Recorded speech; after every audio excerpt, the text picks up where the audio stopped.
Just to add that, Jordan, I mean, my background. I'm a former Secret Service agent. That everything I faced doesn't hold a candle to the bravery it takes to tackle this. And I say that to people on this call. You're here. You tell people this, and you mean it. You're tough. You're brave if you're facing this down. I mean, I've fought multiple guys at one time. This is harder than that. And so, good on you folks for being here. Yeah, I mean, absolutely. I mean, it's so crazy to think just how tough these symptoms can be. It's like, I mean, I've worked with so many people that are literally like, you know, some of the toughest people in the world from a physical perspective, from a mental resilience perspective, but yet, whenever it comes to these symptoms, they literally just crumble. And so like that just shows you how painful that these symptoms are, right? Like I always tell people like I literally would rather have been punched in the face repeatedly by a gorilla or been stung by like 500 wasp than have gone through the symptoms that I had to go through. And so I'm really glad that you said that and you kind of used your background just to kind of illustrate that. I mean, these symptoms are no joke, especially once we get into trauma symptoms. Because it's like, I always tell people like I suffered with anxiety for a while, right? Like many, many years, like over a decade before all the trauma symptoms kicked in. By the way, my Walmart grocery pickup is here. That's why my wife is in the background getting the groceries.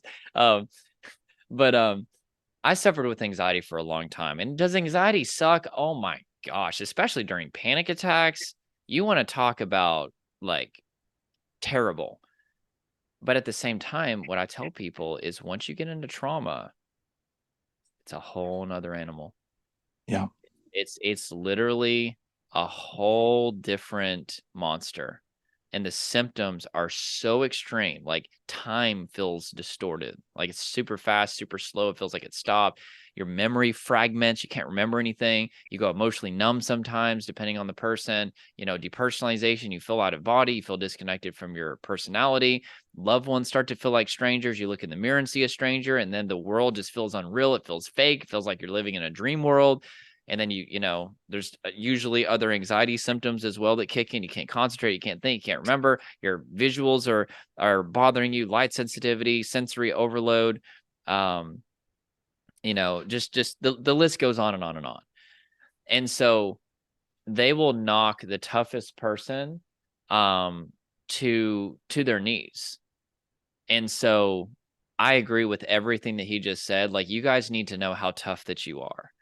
Like the very fact that you didn't give up and you're still here fighting. And yeah, and that's a good point. Sometimes your family will come against you, right? Your family sometimes doesn't understand, and it usually goes one of two ways. Either they don't understand it, but they're kind of supportive, generally speaking, or they see you as a nuisance and they will come against you. And they'll make you feel like you're being weak. I'll just snap out of it. Just be stronger. Just don't think about it. Right? Like, and they'll try to give you general advice. Oh, well, whenever I'm going through something, I just go for a walk.